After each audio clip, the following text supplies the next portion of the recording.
Welcome to Sunday Morning with the Boys. It's all Lacrosse live in a special time. As you see, I am dressed up in non-lacrosse garb. I have got my Argos gear on. It is the Super Bowl for Canadian football today.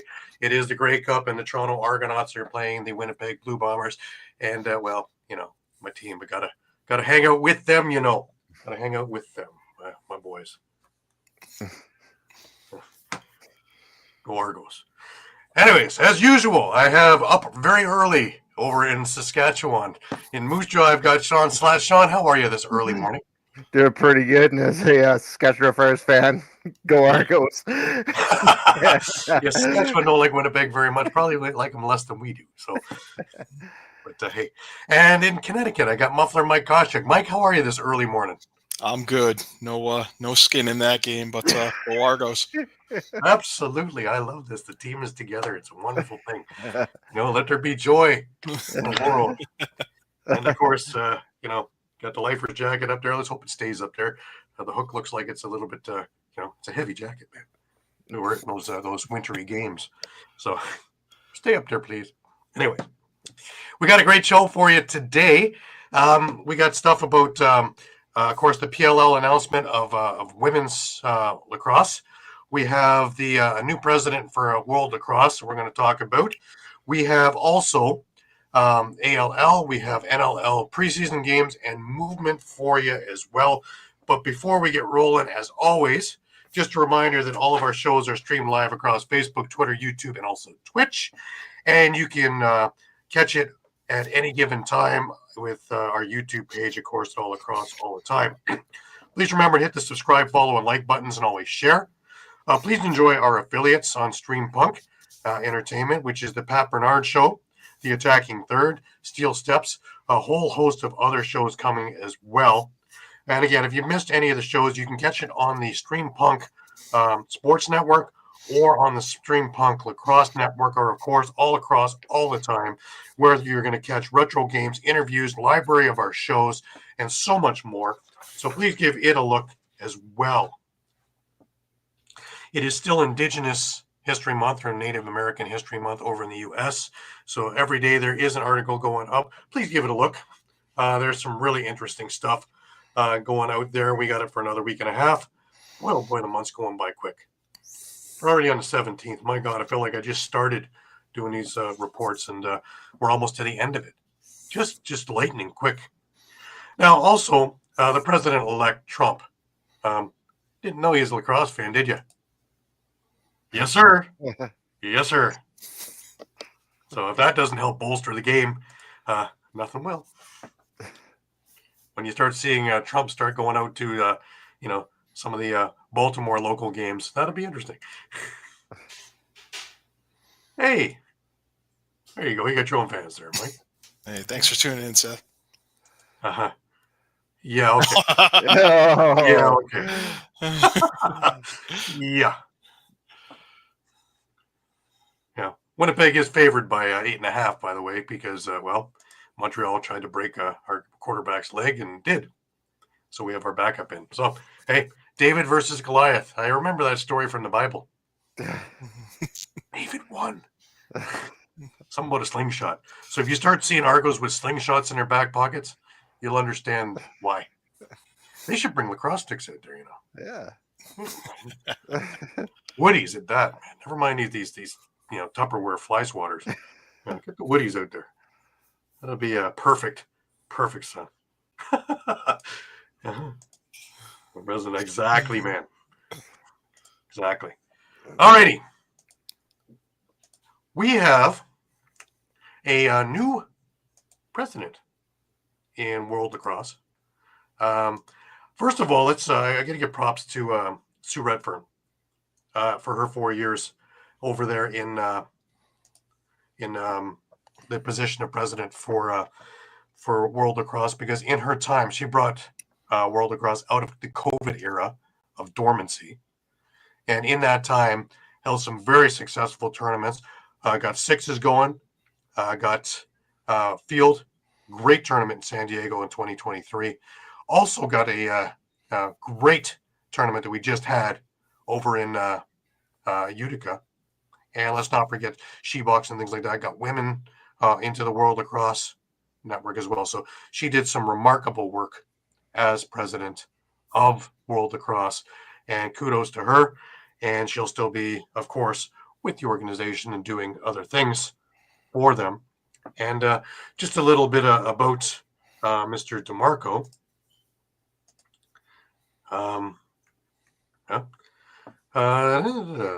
He will succeed Sue Redfern for an initial 4-year term through to 2028 and becomes the fourth World Lacrosse president following the 2008 merger of men's and women's international federations. General Assembly was held virtually with World Lacrosse Board of Directors and staff, along with delegates from the IF92 national federations and 4 continental federations. Outgoing Sue Redfern said, "Our General Assembly are crucial to the health and governance of progress for our sport and World Lacrosse, and delighted with the engagement of our members. Want to congratulate Bob on his election to the role of president. The next few years will be a thrilling and critical period as we prepare for our long-awaited return to the Olympics. I look forward to seeing Bob take on this leadership role, working with our board, staff, and members all over the world as they guide the sport to success at the highest stage."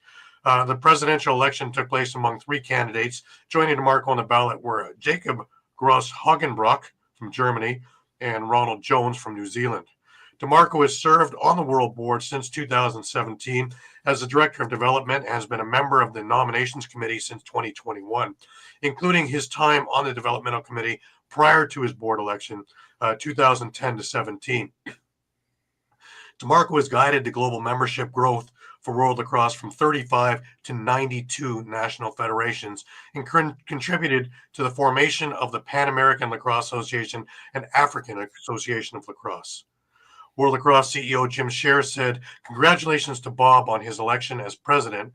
He has a lifelong record of development work that has spread the game of lacrosse globally.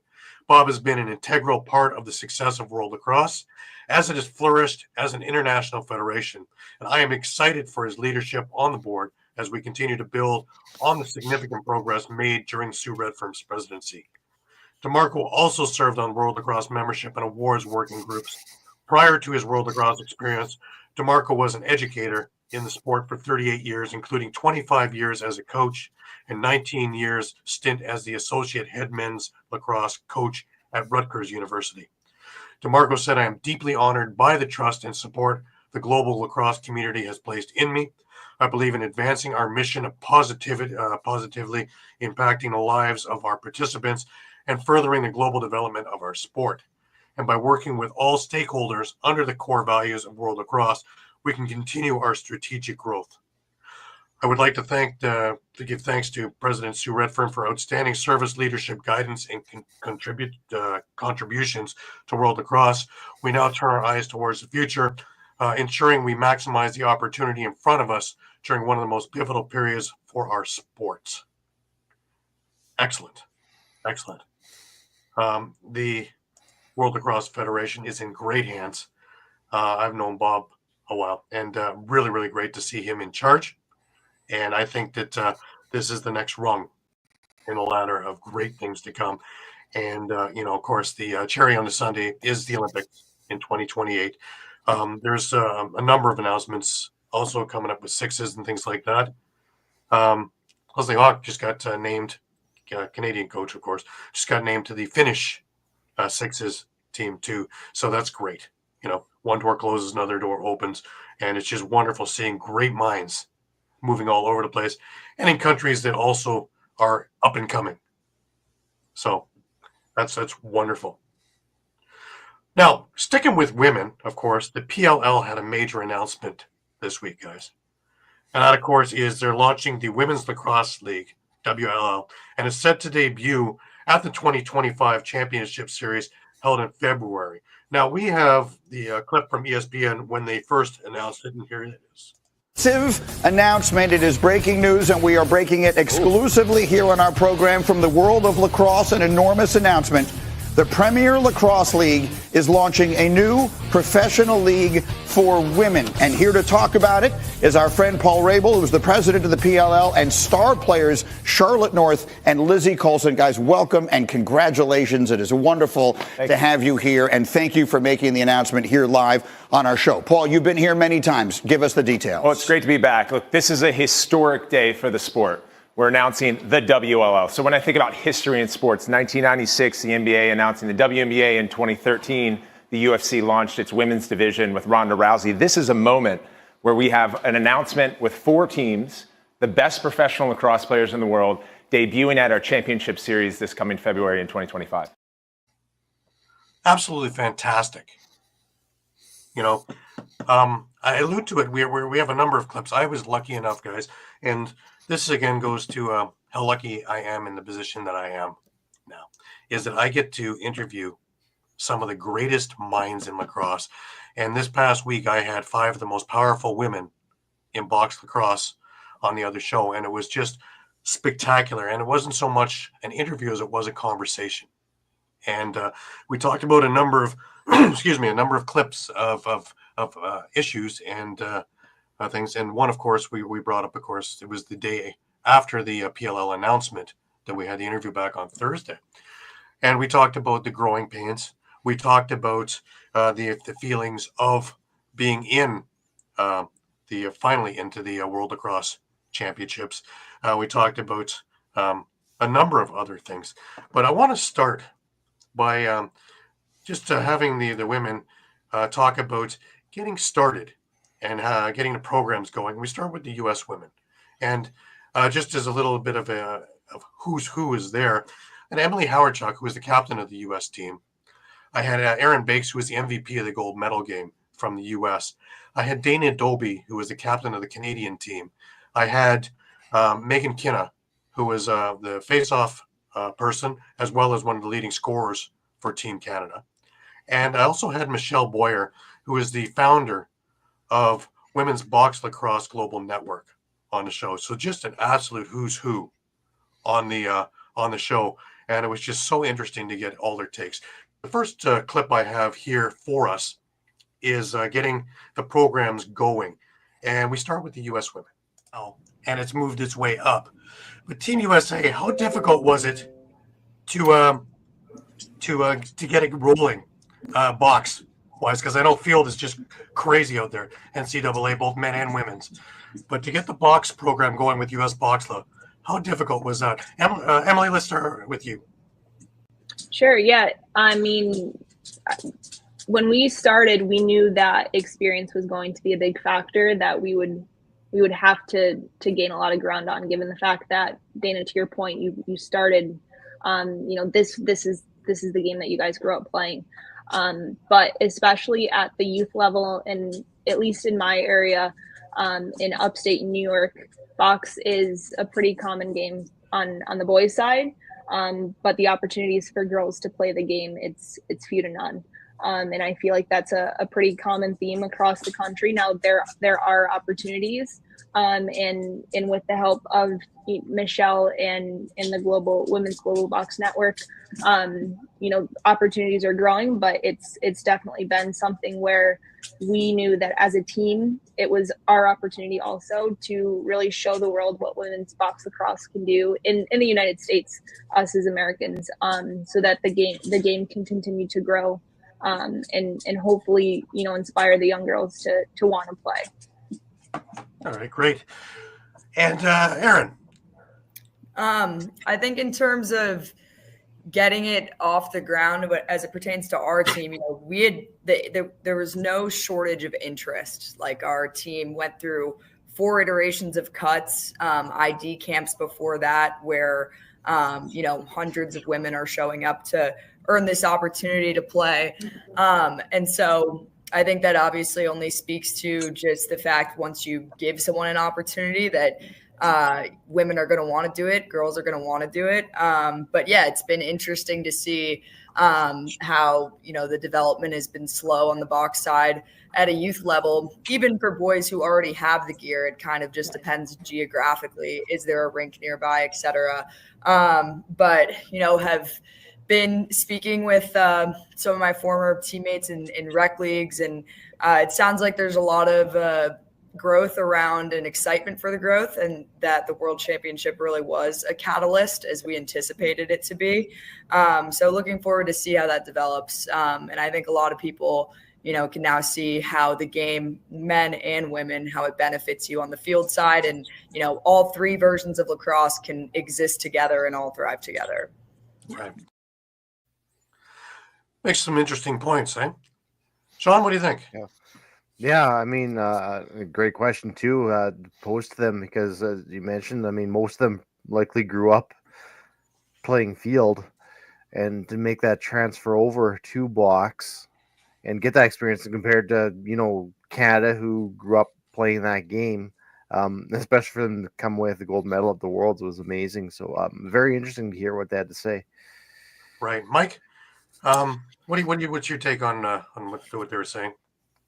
I think they made a great point that, just give us the opportunity and we'll show up. The numbers that they had for turnout just for tryouts, sounds amazing. Right. The interesting thing is when you ask what really draws you, what was the hook to get you, when I asked at the beginning of the show, contact.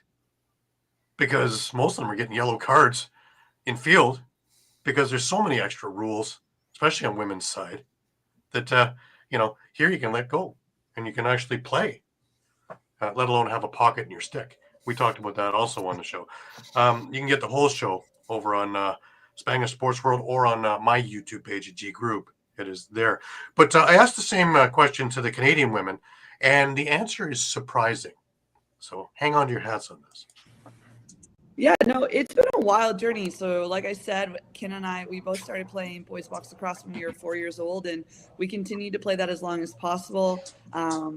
Even though my mom wanted me to quit and change over to anything other than box lacrosse with the boys, since probably like age 9, I kept playing until I was 14. And it wasn't until I got a letter about trying out for the Canadian national women's team, U19 at the time, but it was only field lacrosse, and I had no field lacrosse around me at all. I'd never heard of it. I'd never seen it. And I learned at that moment, if I wanted to compete for Team Canada, my 2 options were keep playing ice hockey or switch over to this field lacrosse version. And that's when I tried out for the first time, and I didn't make that team. But after that, I found the closest field team around me, which was an hour away. And to be honest, that's a lot of our stories on the Canadian side. We were just so heartbroken. This sport we grew up playing, this sport we love so much. Our brothers, our cousins are able to continue to participate and play box lacrosse, but because we're the sisters and the daughters, we have to go play this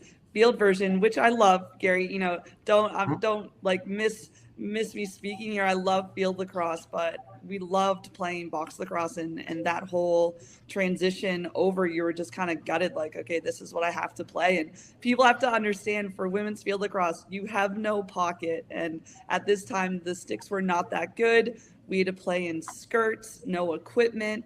Defensively, you could barely make contact. I got yellow cards for throwing behind the back passes in my first couple of seasons. Like, the sport was like mind blowing. So where field is, where sixes is now is at a completely different stage and an unbelievable game. But I think what people don't really understand about our Canadian national team is a lot of us might have grown up playing, but like I said, I stopped playing when I was 14 years old. I hadn't played in a competitive box lacrosse game until my first tryout for this international campaign. And like Kenna, who still plays box throughout most of her life, the competition in Canada, whether it's field or it's box, is so poor.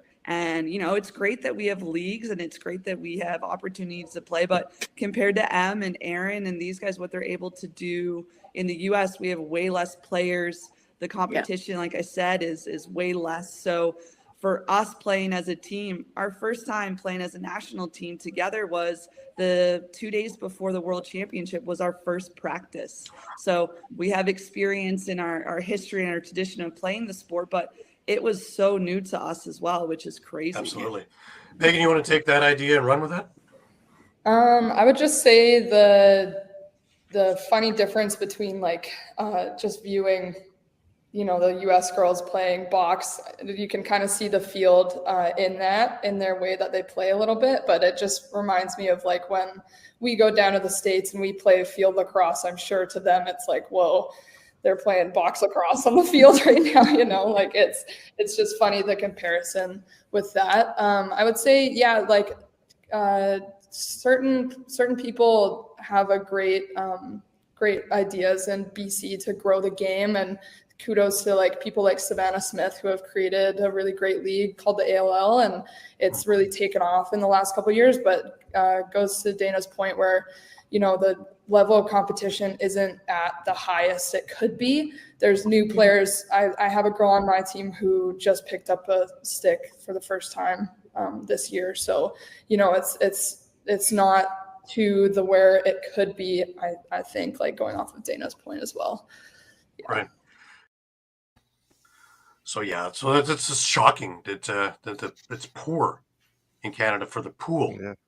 You would think that it would be big, but the other shocking thing is they didn't have a first practice until 2 days before the Worlds. That's astounding. You would think that Lacrosse Canada, of anything, well, we've gone down this road a few times, haven't we, Shawn? Yeah, and that's the thing. What really shocked me, what Dana says, after 14. There's nothing for her. Right. So it's just do I play hockey? What do I do? Well, luckily now we have some, but like Megan was saying, she's got people playing with her that just picked up a stick this year. So there's such a disparaging way that the skill levels are here. They're not here and trying to make each other better. You got people here who are been playing all their life, and people who are just starting, and they're in the same league because we don't have that pool of people here, which is just astounding in my eyes for a place that is so into lacrosse, especially box. Yuka Yeti, he makes a couple of points. One, of course, Team USA played the men's teams to get the idea of the physical contact.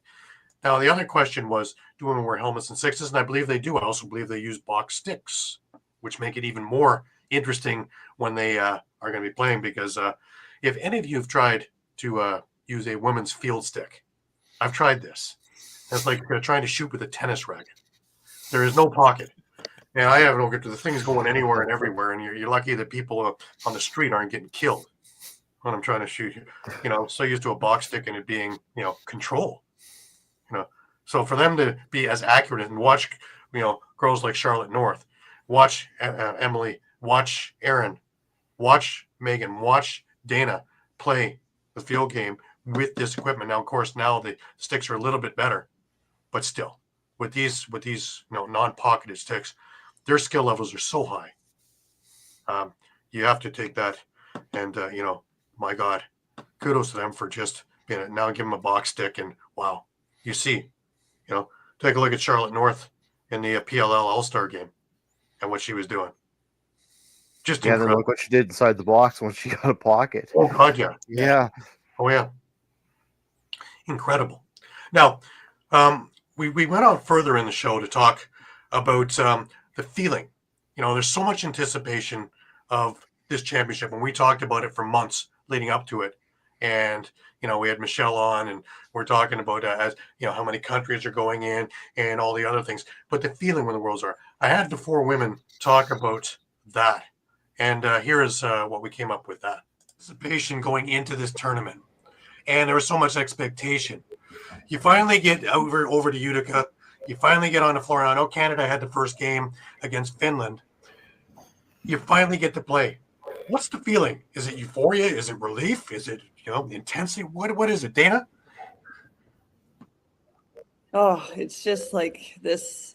It's mixed emotions, honestly, Gary, because in one way you're so excited, you're so happy, you're so grateful, and in the other way you're so pissed off that you've had to wait this long. So you feel bad saying it, but like I keep telling people, like, we waited 20 something years for this to happen, and I'm not just going to be happy that we're finally here. So, I think about it, and as we were growing this campaign to make this whole world championship start, like, there's women that have played lacrosse that will never be a Hall of Famer because they never played box lacrosse, or there's awards and accolades and Legends Awards that will come out that when you try to put a woman's name on that ballot, you can't, because there's tournaments and provincials and national championships that they didn't get to win because they were never able to play. So yeah, it was mixed emotions, and I think that really empowered all of us to give our full 100%, knowing that we were playing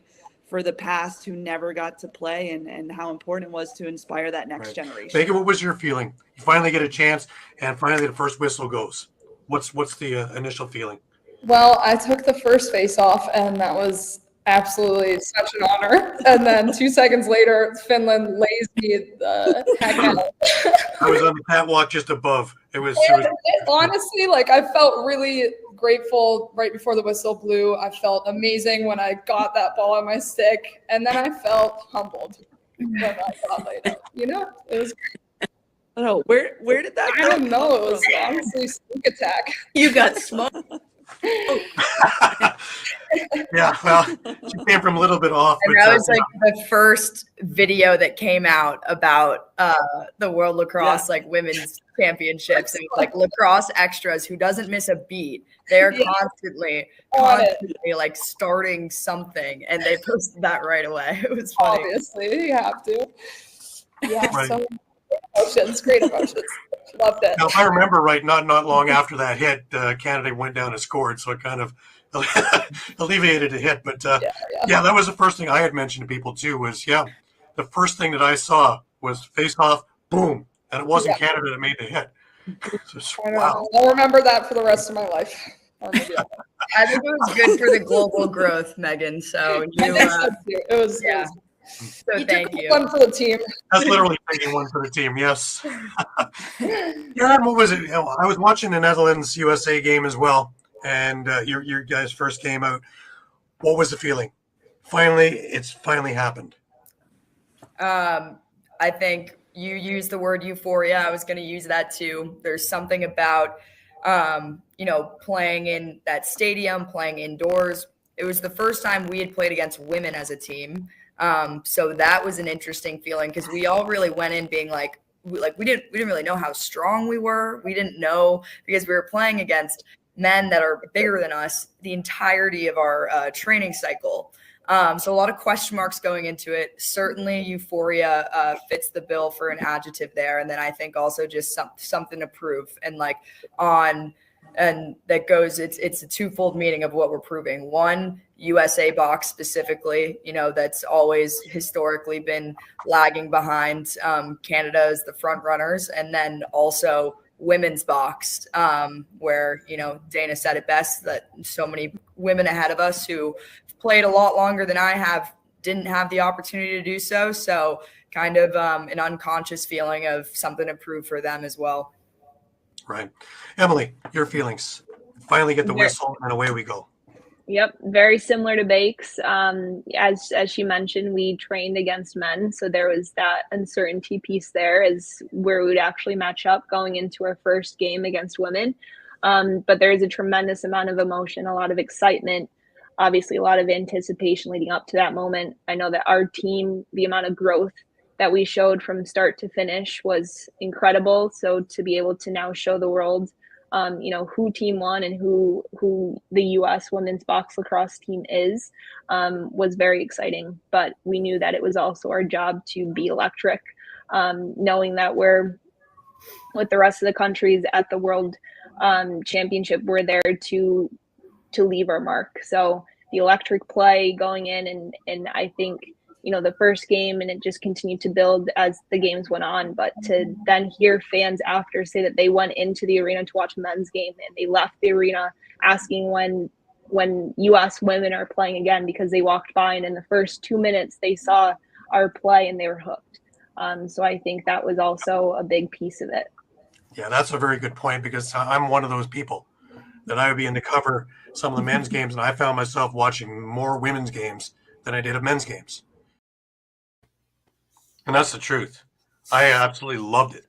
I thought that the energy level that they brought, the intensity level they brought, even when the scores were lopsided, you had the other teams, the teams like Finland, the teams like Hong Kong, that were so enthused and really trying to learn. And the other part of it was the mentorship. And the teams like Canada, US, Haudenosaunee, trying to help out, and not just conversations before and after the games, but showing things and doing things, and the camaraderie, and really the way the lacrosse community is. It was to the forefront, showing everybody how great this is. Because, how do you get to the pinnacle? Is you push people up, right? It's not you just walk over and like, we're the best, because then you have no one left to play. So as these programs start advancing, everybody wins. Shawn, what do you think about what you just heard there? Yeah, I completely agree with you on that point, Gary, because I kind of look at like women's hockey where you see, Canada, US, Canada, US, Canada, US, and after a while it just gets boring because no one's really growing other than Canada and the US. Right. And it just doesn't become a competition. But the other thing that kind of caught my eye was, they talk about that hit that Emily took right off the face-off. Oh, Megan, yeah. When you go into women's lacrosse, your first instinct, well, probably not going to be as physical as the men. It was hardly more physical than the men. Yeah, absolutely. And it's funny because Utica Yeti had a comment that's it's absolutely about that gold medal game. Was the ceiling was smashed. It's one of the greatest games I ever watched too. They stole the show. They absolutely stole the show with that gold medal game, Canada and the US. And there's been enough talk that they want to have these guys go again and do best of sevens and best of fives and things like that. Things that really will bolster and keep the sticks in their hands. Mike, what do you think?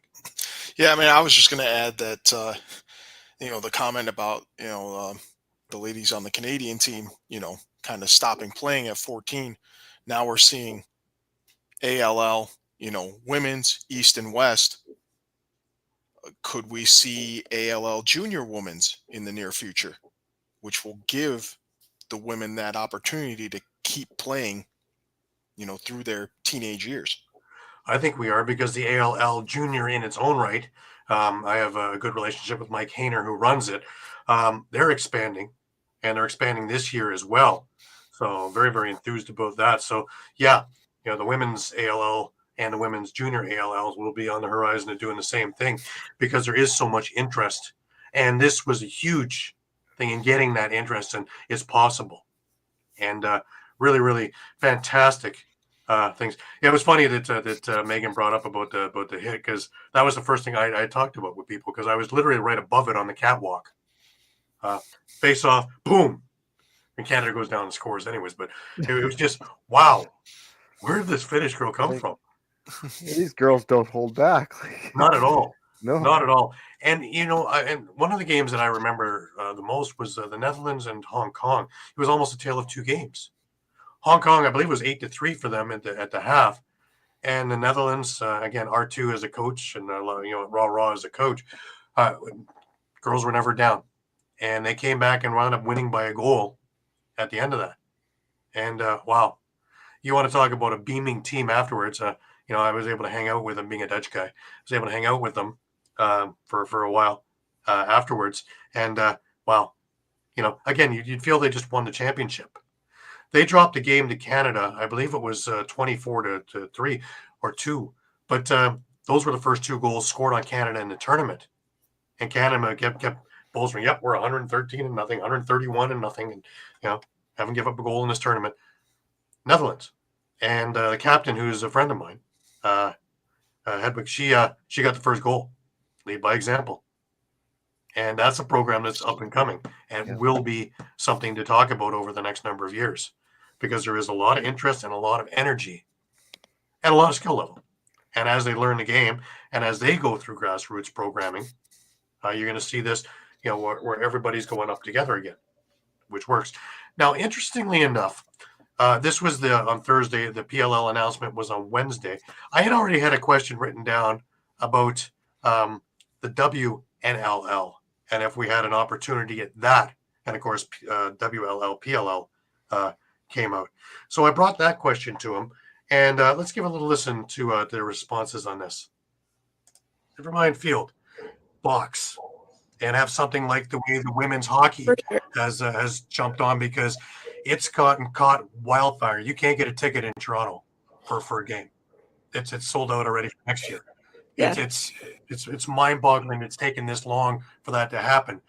But with the iron hot as it is, I really do think it's time that we push it forward. Do you think that this is something that we can pursue? I'm going to start with you, Emily.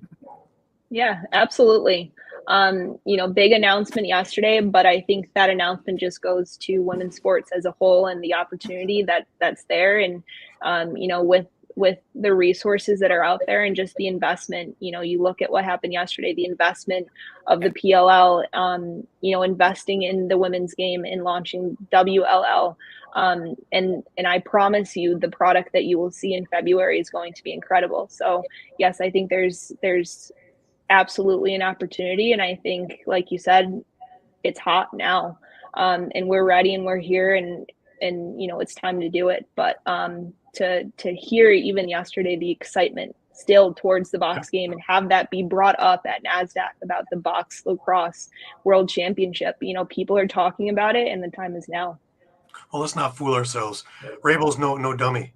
He waited to see how the world championships went and how it would be, the response was, and seeing how good it was. Then he went with this one, because he could have announced this 2 months ago. So you guys are pioneers in not just box, but I think in all lacrosse aspects. And I think that should be a feather in your caps, all of you.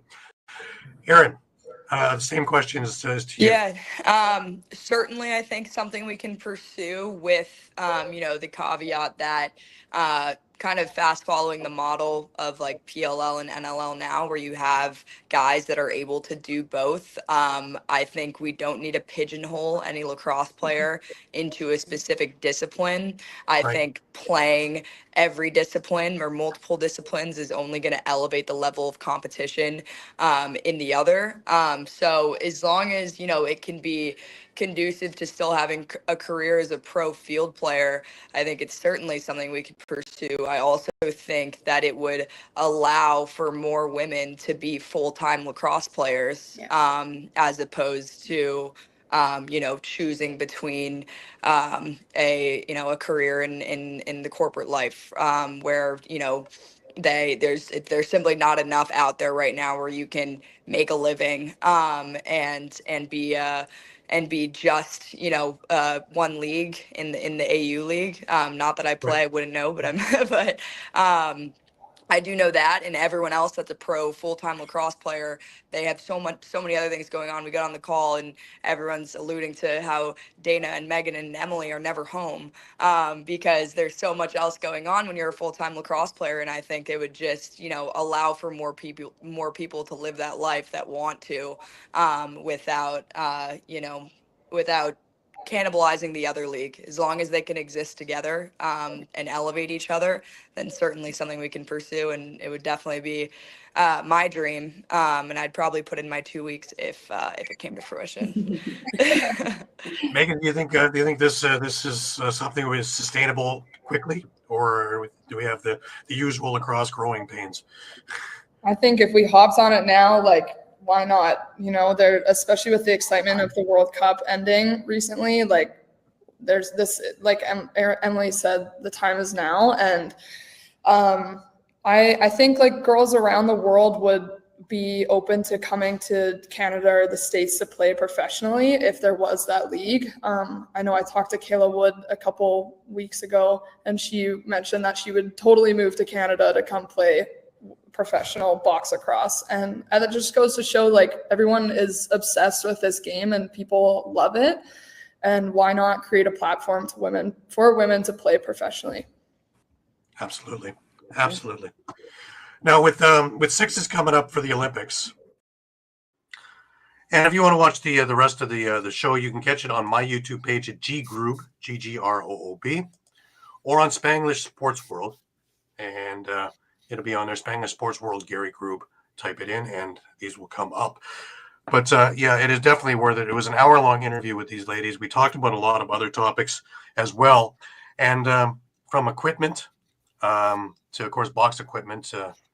Field equipment they don't really have a lot of, but box equipment, and them having to use men's equipment and trying to make it fit, and things that we just don't really take into consideration that are should be into the forefront. And again, just like people only putting forth money towards men's, well, there's a lot of money on the women's side to be made. And if you're only going on one side, you're leaving all this money sitting on the table as business people. Same thing with equipment. With all these people coming in, if you're only making men's equipment, there is this untapped market that as soon as somebody, I know Gate Lacrosse is doing some stuff now because Gary and Paul are smart, but the other companies, they should be jumping on this stuff. Epic, Bottom, all these things should be jumping all over this because it's white hot and it's not going away.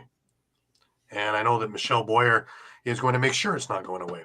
And with tournaments like She-Box and a whole mess of other ones, and with sixes coming up, they're going to need all kinds of different equipment and to fit. Mike, what do you think? Yeah, I'm all for it. Obviously, I think hopefully these manufacturers will are just as excited as everyone else.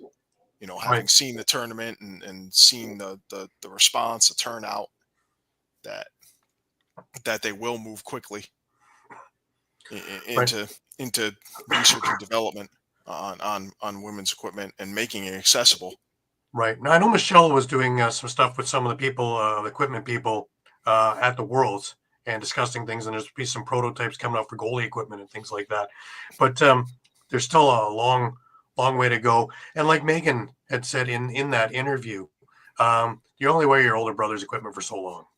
Eventually you're going to want to get into your own equipment and, move forward with it because one, is old, and two, it's worn. So you're going to want to get some newer stuff. And as the skill levels and the shot levels, you're going to need equipment because you don't want to get hurt. Shawn, what do you think? Yeah, and I think you made a couple of good points. And like, for instance, the Gate brothers are already looking at the equipment side of things. An amazing pair of lacrosse minds there. Rabel jumping on board with this to create this league. Another, real mastermind when it comes to lacrosse. Start putting 2 to 2 together. These are, real great lacrosse minds who figured it out that this is the next big thing is women's lacrosse. Yeah. And other companies like Epic and them need to kind of take notice and look at this and say, yeah, if these guys who've been around the game their entire lives are saying, yeah, we need to jump on board on this. They need to take a look at it. Absolutely. 100% agree. So we're going to stick with it, and we're going to continue to work with them and see whatever they need, and we're more than happy to help out and see where this all goes. It's going to be an interesting time. It's going to be exciting, and really, like I say, I'm just so lucky to be able to talk to some of the greatest minds in lacrosse, and both on the men and the women's side. And this was just an absolute treat. I believe I said it at the beginning of that interview, is there's certain shows where you have the dates circled on the calendar. And this was one of those shows where you knew something special was going to come out. And they were very candid about everything. Nothing was held back or shoo. They were very candid about the growing pains. They were very candid about the euphoria. They're very candid about all the great things, but also all the work that needs to be done. And we need to focus on the work that needs to be done because we got to move it to the next level. And I don't see why we can't. And there's a lot of interest. It is an exciting game. So let's get on that. Starting to sound like Don Cherry. Let's go. All right. We're going to stick with the women. We're going to go over to ALL. And, hey, it's back. is back. And a couple of games from the ALL Women's West, which was the Hawks beating the Bats 9-5 and the Turtles beating the Deer 11-9. And just a quick look at their standings to this point. The Flying Squirrels are 2-0, Hawks are 2-1, Bats are 1-1, Turtles are 1-1, and the Deer are 0-3, but up and coming. And their next game is, I believe, December 1st. For the ALL East women, they don't start until January. Here is their schedule. The 4th, 11th, 25th of January, 8th and 22nd of February. In March, they have the last game on the 8th, and then the semifinals and finals on the 15th. All those games are at the Iroquois Lacrosse Arena. The women's West games are all at the Langley Event Center. So if you are anywhere in those areas, please stop in. You won't regret it. There's some great games going on. And really, for not a lot of money, you get to watch great box lacrosse. And isn't that what we all want? Really? All right. I put together a little AI commercial of us. And just to, before we segue ourselves into some NLL things, let's give it a little watch. Ever felt the thrill of a last-minute goal? Let's relive those moments together. Welcome to the All Lacrosse All The Time podcast, your ultimate source for everything lacrosse. From epic game recaps to exclusive player interviews, we've got you covered. Whether you're a seasoned pro or just picking up a stick, this podcast is your ticket to the world of lacrosse. Hear from the legends, get insider tips, and join a community of passionate fans just like you. We're here to fuel your love for the game, one episode at a time. So, grab your gear, hit that subscribe button, and let's hit the field together. Join the conversation, share your stories, and let's celebrate every goal, save, and victory. All lacrosse, all the time, where the game never stops. Tune in now and feel the excitement. Tell you, kind of like this AI stuff. Easy to work with, too. Just before we get off the ALL topic, I'm sorry, we have a couple of games today for the men in the West. The Eagles versus the Grizzlies are at 1 o'clock Pacific over at Langley Event, and the Blackfish versus the Sea Spray at 4 p.m.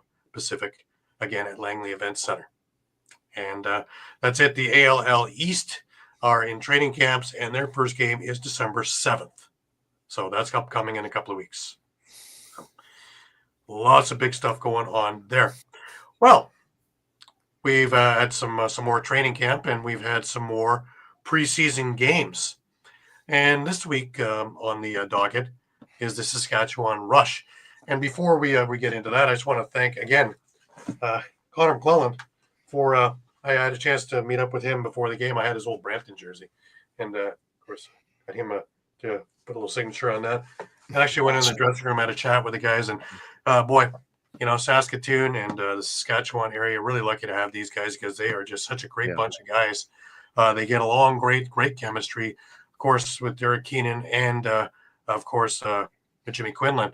Great coaching, and they just look great this weekend. Shawn, Friday night they played at the track and they beat Las Vegas 13-8. Talk a little bit about that. Yeah, so just a little bit of stats, at least from the Rush side. Brock Haley and Robert Church each had a hat trick for Saskatchewan. So, man, that Brock Haley trade's looking pretty good. And even we'll get to the game against Toronto. I thought he even looked good in that game, too. So, that's looking really, really good. The interesting one was Jake Nasso at faceoffs. He was 21 for 25. So this newcomer to the Rush has been really kind of boosted their face-off game. It'll be interesting to see what Derek Keenan does with that, because I know he's not necessarily a guy who likes to have a fogo, a guy who just strictly takes face-offs. Usually likes that kind of multi-tool of a player who can also play on the floor as well as take face-offs. So granted, we're seeing more, you know, the Baptistes and the Withers of the league who are to be fair, I mean, like guys like Withers are starting to kind of come along in their defensive game, but it's becoming more that you need a face-off guy. So it'll be interesting to see what he does with that. And Thomas Kostiuk got the start over Chiliano. And you know, only allowing 8 goals, I guess you kind of see why they kind of moved on from Lane Reshka, 37 saves, and when he picked up the win.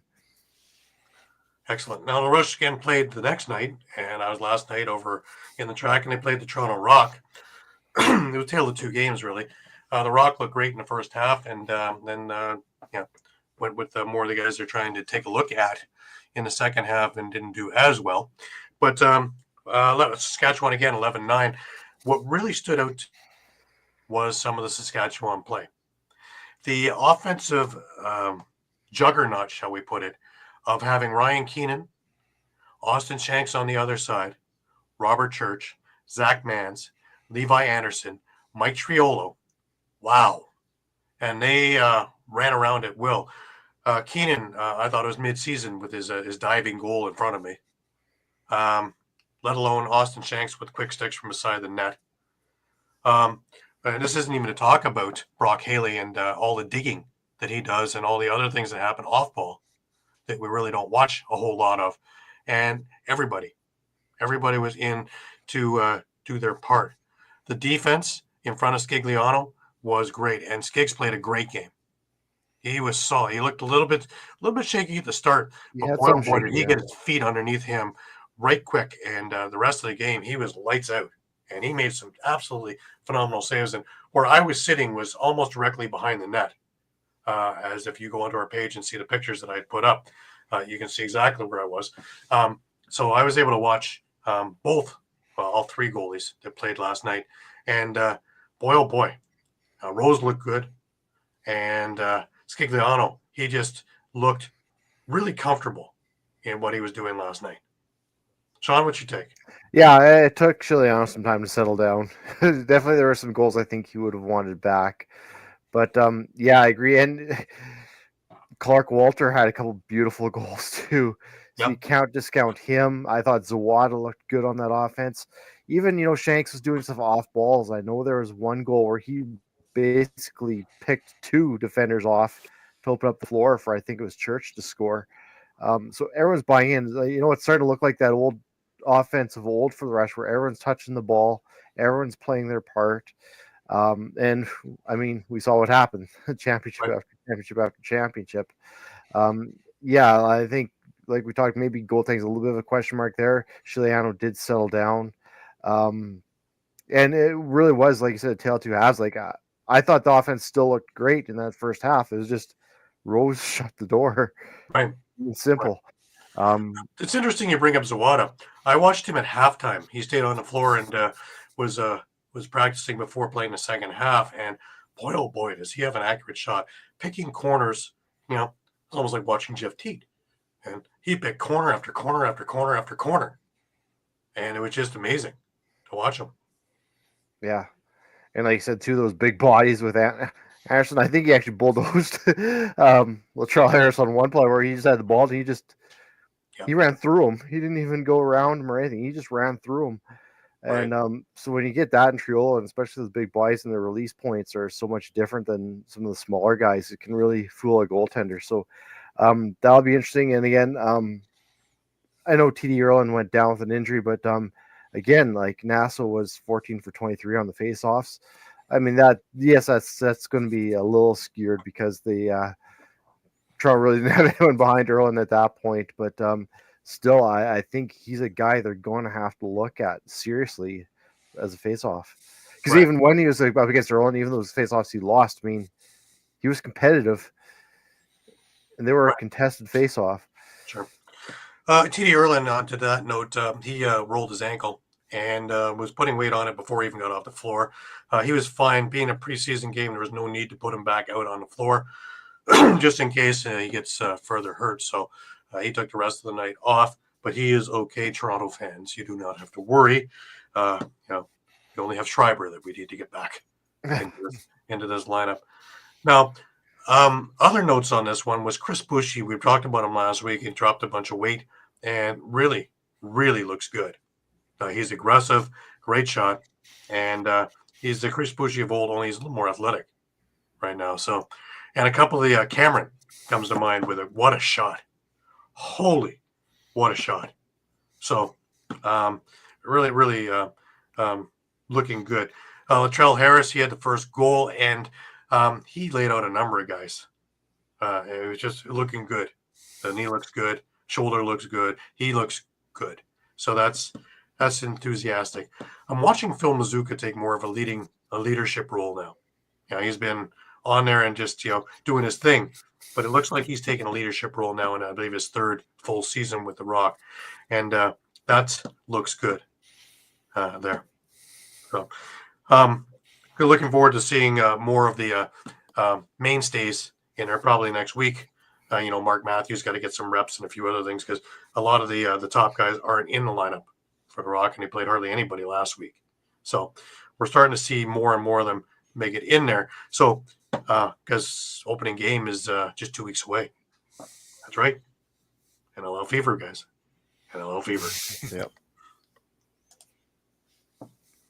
But we had other games going on. We had San Diego playing host to Colorado out in their practice field outdoors. Beautiful sunshine.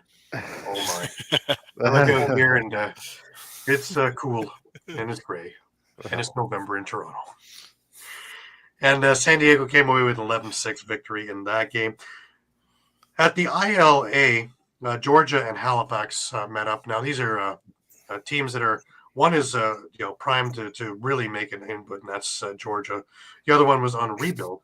And, of course, Halifax got spanked last week by Albany. But they had put together a good game, and it was 15-14 that Georgia came away in overtime at the ILA last night. Quite the entertaining game. Rochester and Ottawa put together a slobber knocker also, if you will, where Rochester came away over in Brampton with a 14-13 win. And they had their toy drive out there and put together a big toy drive there. Over at the Athletic Center at Rock, where last night was a food drive. Next week will be Unwrapped Toys if you're going to the Philadelphia-Toronto game next Saturday. Again, free admission.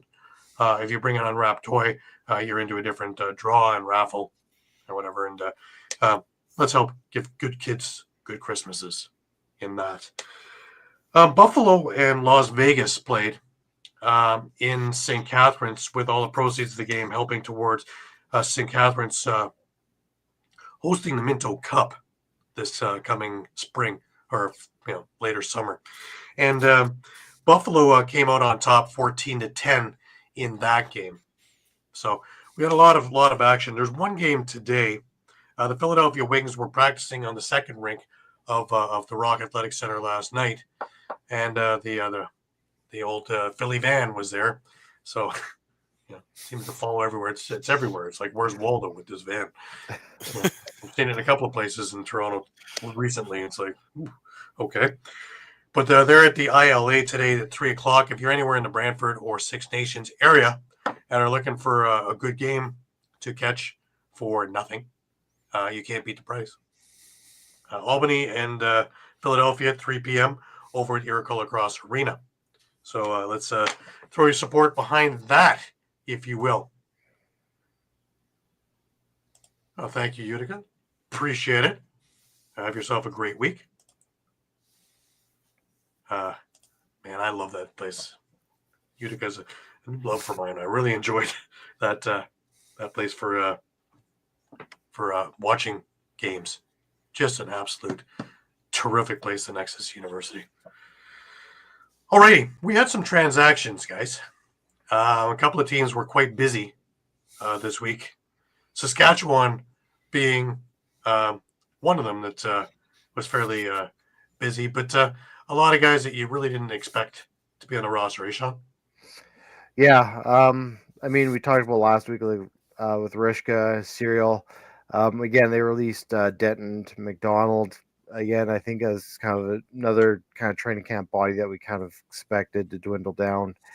And so, yeah, I mean, they're starting to kind of shape up their roster as we go here. Right. Calgary placed Tyler Pace on a protected player list from the active roster. That's interesting. Mike? Yeah, that's a big loss. Usually when you're putting on protected player list, it kind of indicates that they're not going to be playing this year. So, right. The interesting one really that stood out to me was Rochester this week. They released Dan Lomas, Caleb Commandant, and Reagan Andres. Caleb Commandant was a little bit of a surprise, but Dan Lomas, that's a surprise. Yeah. Shawn, what do you think? Yeah, that's a real surprise. I don't know if it's just an age thing where just some young guys overtook him, but I can't see him sitting on the sidelines too long. Someone's going to have to snap that up. I agree. Mike, what do you think?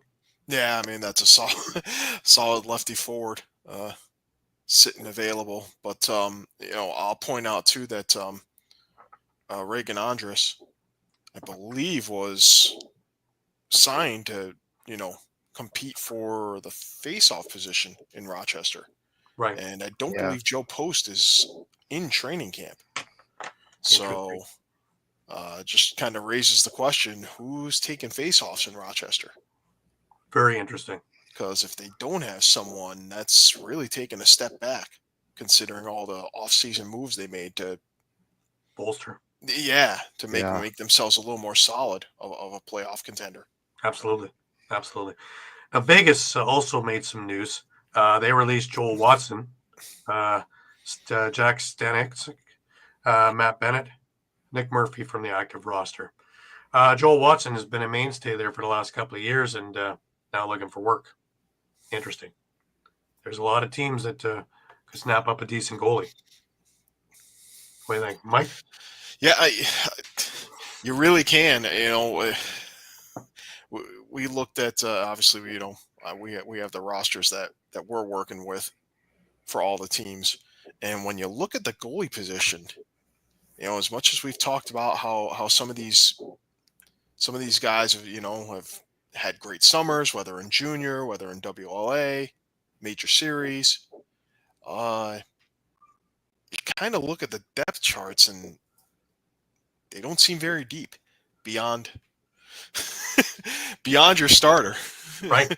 And you factor in things like let's factor in a few guys here because we talk about guys like Higgins, Nick Damoud, Dobson now, borderline top 5 goalie in the league.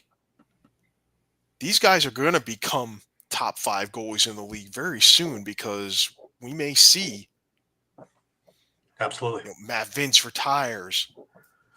Maybe we see Nick Rose retire. We see Aaron Bold retire. They're getting up there in age, and that we already talked last week about how Buffalo their chance for a three-peat more than anything really rests on the health of Matt Vince. Right. I don't care how good that defense is. I don't care how good that offense is. You're going to be in trouble if Matt Vince is not in that net. Mm-hmm. Agreed. Yeah, and I mean this, and let me not sound like I'm just biased against Buffalo because you can apply the same argument to Colorado, to Toronto, to Albany, Philadelphia, to Ottawa, to Halifax, even Calgary, Saskatchewan. It just the more I see these lists of goalies, you kind of look and you go, if the starter goes down, this team's in trouble, and you can say that for most. It's interesting you bring this up because I was messaging back and forth with Guido Gattoni last night, of course, Holden and Tate's dad, and that came up in our conversation. Was that most of these teams are in real trouble after they're starting goaltender, and it's not a secret league wide. We have this bolstering of players all over the place, just goaltending that seems to be down, which is strange because we have some really good up and coming goalies, and it takes longer to develop a goalie, obviously, as we've seen. But do we see Aaron Bold? I mentioned it in my outlook for Calgary. Do we see Aaron Bold joining the Roughnecks, who have after Cam McLeod, they have a rookie in Bowman, but do they? Well, now you have a Joel Watson available too, who's a younger, so they may go after Watson over Bold just because he's a younger guy. Right. Right. Interesting. Now, shifting over to Halifax, who, of course, was very busy this week, and some really interesting releases. Cam Milligan, Keelan Pilon, Tanner Buck, Noah Millsop, all who I thought could make and crack an NLL lineup. Also, Cam Smith, William Cabrera, and Tyler Davis, who was on the cusp on that. But Cam Milligan, he's an NLL player. He's proved it with Panther City. He couldn't get a sniff in Toronto because of that lineup. But really, what a great shot, great passer, great athlete, and played great this summer for Peterborough.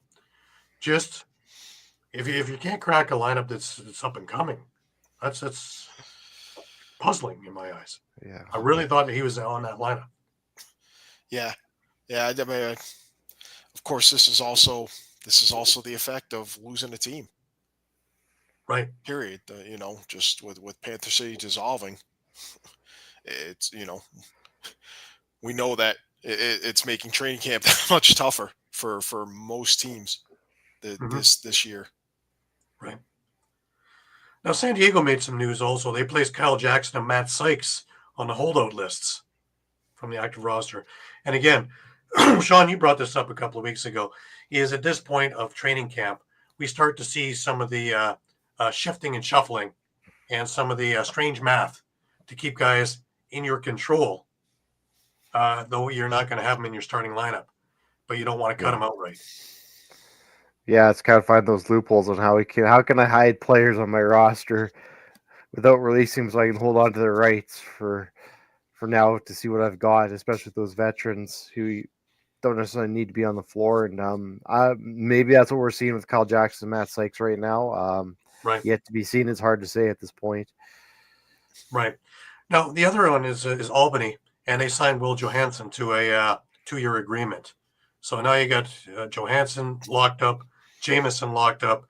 You have Andrew Kidd on his way up, who looked great this summer. And he got a plethora of shots because he was playing for the James Gang and Senior B, and boy, oh boy, did he get a lot of work in the summer.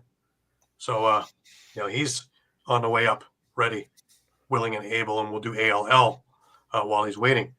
But boy, oh boy, that's Albany keeps getting stronger in every facet that I see. I don't see a spot on that team now that I find that maybe they're a little bit weak here. Mike, am I misled here, or am I? No, and we talked about it for a good chunk of last year. I think the oldest player on the team is Colton Watkinson, and he's 31 or 32, somewhere in there. I don't even think he's that old. I think he's just coming in 30 now. So, and sorry, apologies to Colton, buddy of mine.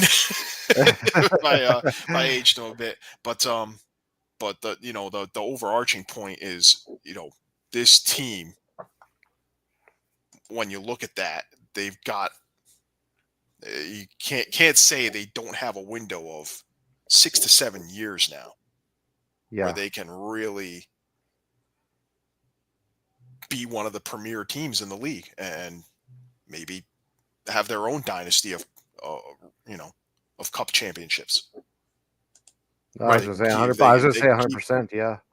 If they can keep it, it's really similar to what we saw with Saskatchewan's dynasty, and they're on the cusp of pretty much building it again, especially on the defensive side. Yeah. Now, we had a couple of other releases that were not really surprises, but in still, Steve Fryer, Calgary released him, hence it being only Cam McLeod now and Bowman as their goalies. I thought he had a chance to be the backup there. And over a rookie, I thought he had a serious chance of being it, and just wasn't meant to be by the looks of it. I don't know if he's going to continue to look for work there, or he's just going to say, okay, on to coaching. The Rock released Jordan McKenna from the active roster, and he's had a couple of stints around, and this is too, I think, in Toronto, just too potent a lineup. There's too many names.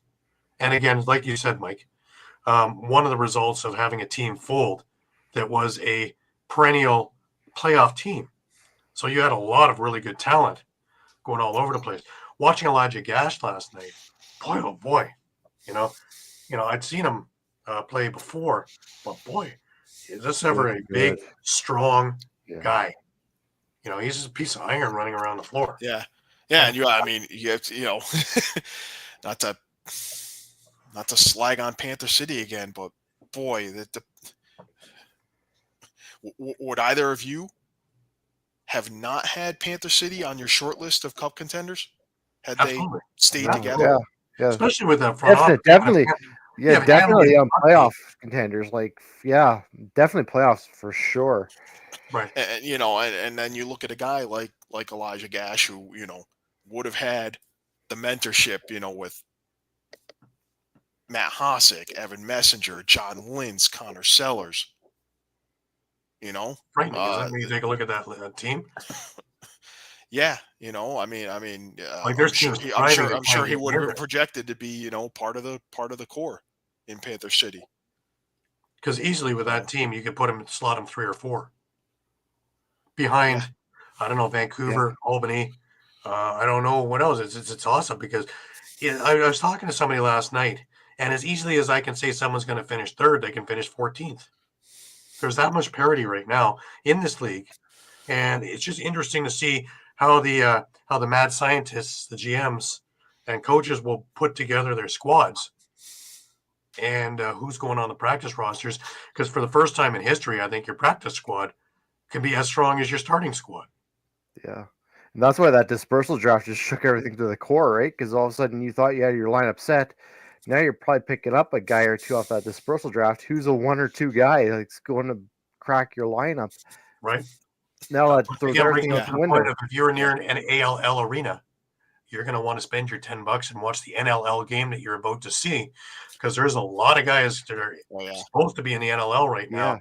They're going to be playing ALL, and you're going to see some wild competition and wild games. Then you're going to see a lot of skill. And with that kind of area, you're going to be able to see what these guys can really do dipsy doodling. So this could actually be even more entertaining as a fan's perspective than some of the NLL games you're about to watch, because these are going to be defensive struggles, because you got, this is one of the few things where you can say you're watching the best of the best in the world. Each and every game. Play one another. You already have one of the best playing in NLL West right now with Christian Del Bianco. If you have a chance to go to Langley Event Center and watch him play, why wouldn't you? Why wouldn't you? For $10 or whatever it cost you. Why wouldn't you? To me, that's a no-brainer. What a great way to spend an afternoon on a Sunday. And which ALL West team? Do we know? Which ALL West team he's playing for? It. I'd have to look it up again, but sorry, it might take me a minute here to look it up. Oh, no worries. I mean, I had given some more thought to the little experiment we did where, we talked on Messenger and just, hey, pick your 8 playoff teams right now.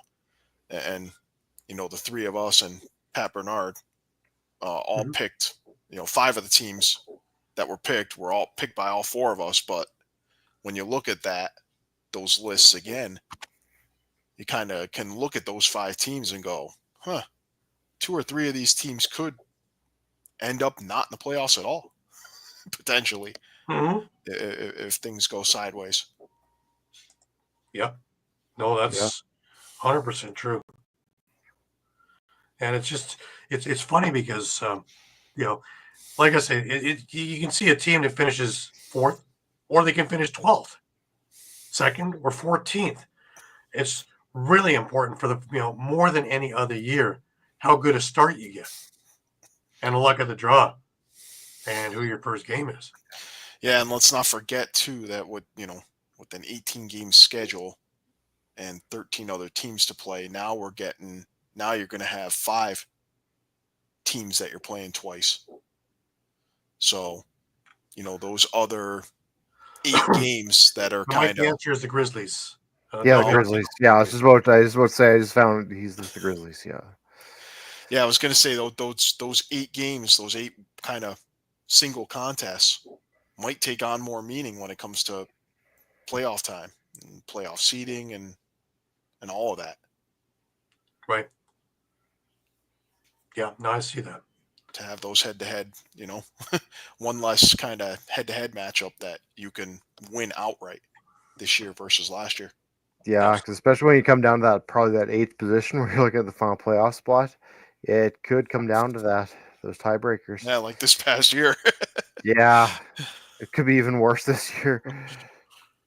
Absolutely. I have another name as a goalie that should be maybe part of this league, and why don't we put Alex Bouquet into this one? I don't see why not. I won't disagree with it because you look at it again. Look at some of look at the rosters, and probably half the teams might have like a rookie or second year guy competing to be the backup. I was going to say that is actually a good point. Is he's probably better than some of the backups even that are going right now. And he can step in a heartbeat because he's still ready. I think he can give you a good 9 games. Yeah, because I mean, again, when you look at this situation, I mean, your 3 top teams as far as having like a solid backup, I would say, are Ottawa. You've got Higgins and Dunkerley. Mm-hmm. Rochester. You've got Hartley, but at least you have Hutchcraft, who is certainly starter level. Yep. And then I would say probably Georgia. Well, Halifax. Halifax. They still have I was good going to say Halifax is Hill, Hutchins, Abrams, and Hutchison. So they've got. Well, you also have that's solid too. Albany, right? You have Jameson and Johansson. Will Johnson. Johnson, yeah. Sorry. So yeah. So it's more food for thought. But again, lots of players are going to be looking for work. So it's going to be an interesting little time. I'm going to leave it there for this week. We got more preseason games coming up next week, and then we're into the season. Boy, oh boy, this month's going by fast. Just remember, it's still Indigenous Native American Heritage Month, and there still will be articles going up every single day dealing with Native and lacrosse and trying to bridge the gap of understanding between non-Native and Native. And of course, the best way for us all to get along, first of all, is understanding. Second of all, is just putting forth the effort of knowledge and understanding. If we can get those 2 down, we're golden.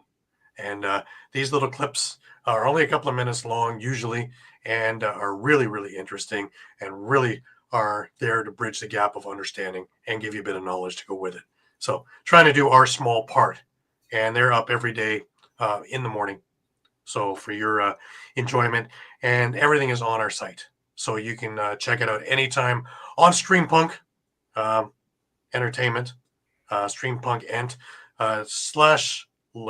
/ category / lacrosse for all the goods there, as well as on our Facebook and our Twitter page. So please give it a look. As stated, we are on Facebook, we're on Twitter, we're on Instagram, we're on YouTube. More stuff coming on YouTube all the time. Just working around a little bit of copyright issues, of course, for one of the retro games. Should be up by the end of this week coming.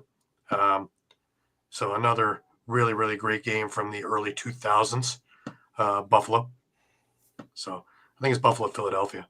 So really, really good game.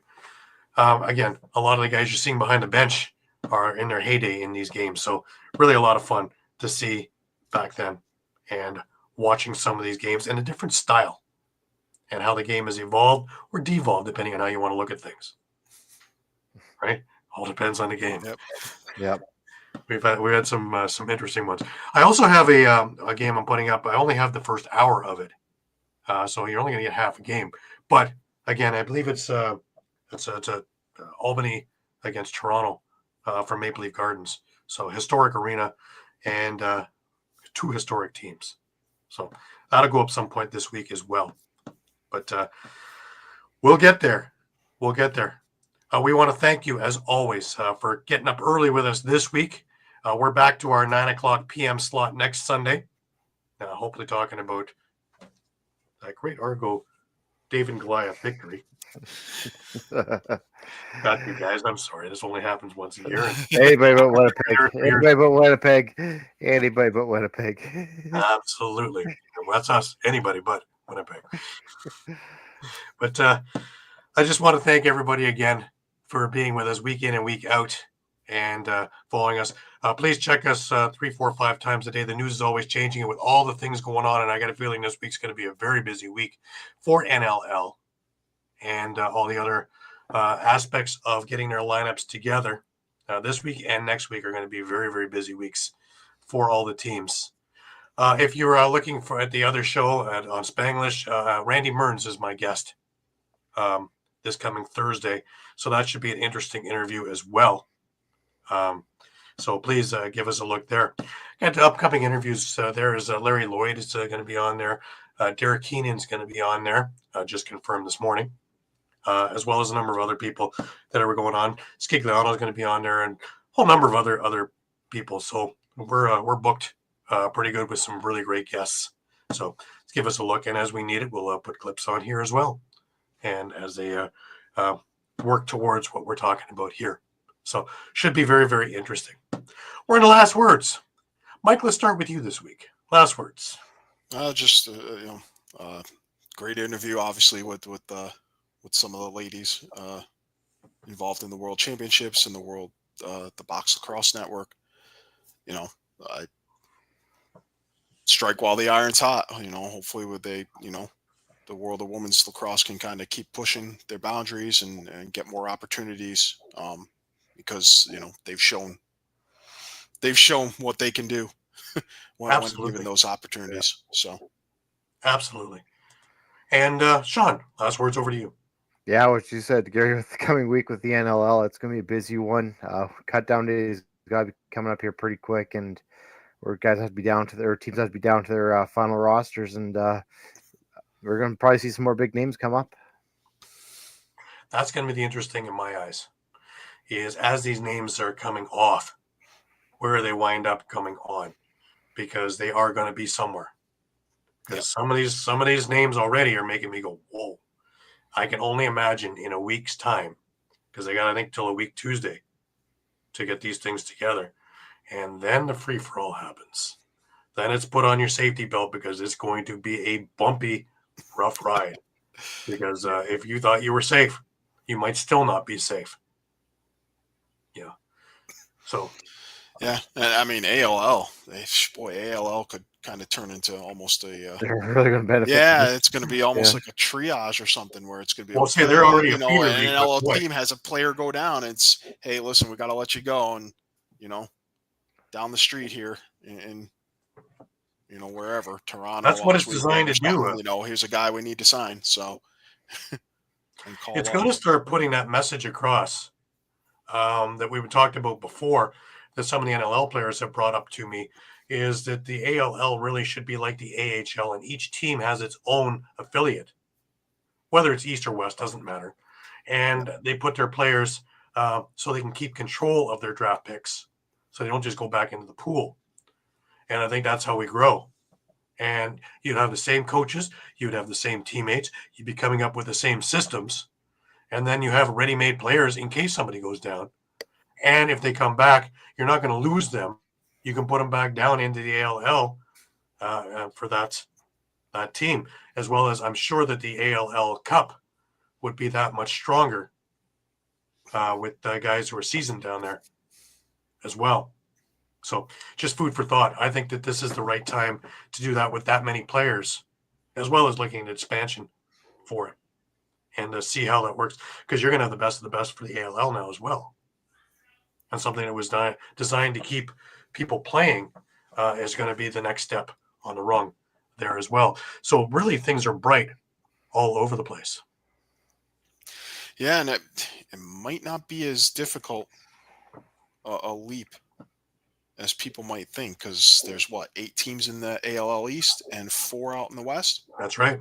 And you have 14 teams in the NLL. So, and you have enough players that I'm sure that we can find 2 more teams out of this to make it work. Oh, yeah. So this is definitely something that Paul St. John is going to have to look at and work with Commissioner Frood and see if they can come up with a satisfactory idea and plan and get it together, because I think it's the next step, honestly. But let's leave it there. Again, thank you all for a great week and a great show. And please come back with us next week, Sunday night at 9 p.m. in our regular time slot. For Shawn Slaght over in Moose Jaw, for Muffler Mike Kostiuk over in Connecticut, I'm Gary Groob in Toronto. Go Argos. And until next week, keep your stick in your hands and have yourself an absolutely fantastic week. Until then.